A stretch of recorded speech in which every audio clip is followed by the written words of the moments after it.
Hindi ko kailanman pinaniwalaan na may multo ang mga gamit.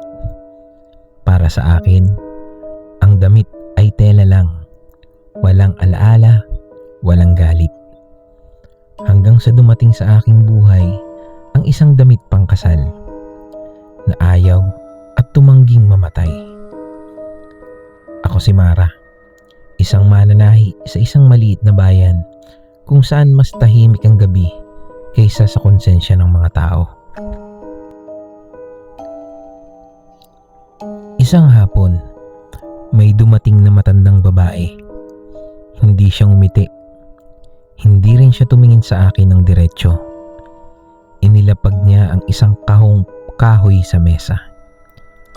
Nang buksan ko ito, tumambad ang isang puting damit pangkasal.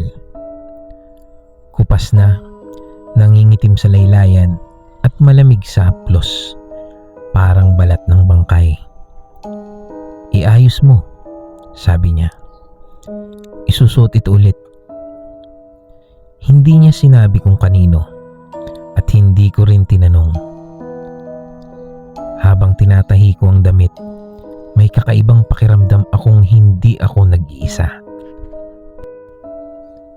May mga sandaling gumagalaw ang ilaw. May naririnig akong yabag. Kahit mag-isa lang ako sa tindahan, sa laylayan ng damit may mga mantsa. Hindi ito dumi. Alam ko ang itsura ng dugo. At ang dugong ito ay sinubukang itago. Pero ayaw magpatahimik. Doon ko narinig ang pangalan niya. Elena. Ang babaeng namatay sa araw ng kanyang kasal. Natagpuan siyang nakasuot ng damit pangkasal, nakabitin sa loob ng sarili niyang silid. Sabi ng iba, iniwan siya.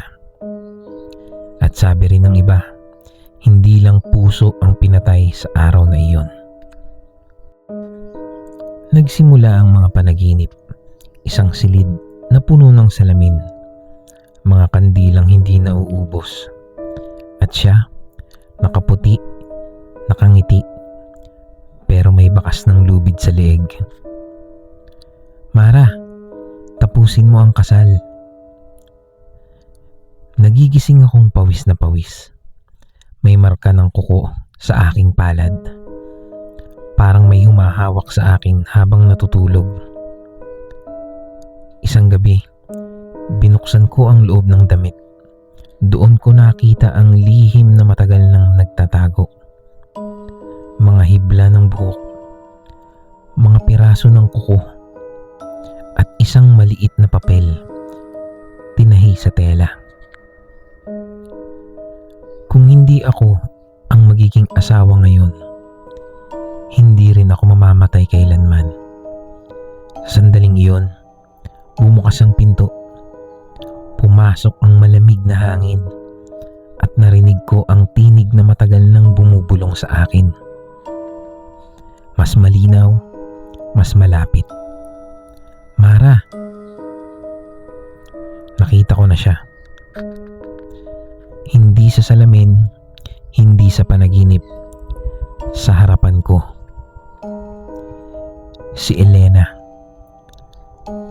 Kalahating bulok, kalahating maganda pa rin. Mga matang puno ng lungkot, galit na hindi na kailanman mapapatawad. "Isuot mo," sabi niya sa akin. "Kailangan ng kapalit." Biglang gumalaw ang damit. Umandar ito mag-isa at bumalot sa katawan ko. Parang yakap ng isang patay na ayaw bitawan ng mundo. Doon ko naintindihan. Hindi ako ang unang mananahi. At kung susuko ako, hindi rin ako ang huli. Sa huling lakas ko, hinila ko ang gunting at sinaksak ang mismong puso ng damit. Isang sigaw ang umaalingaw-ngaw. Hindi galing sa babae, kundi sa tela mismo.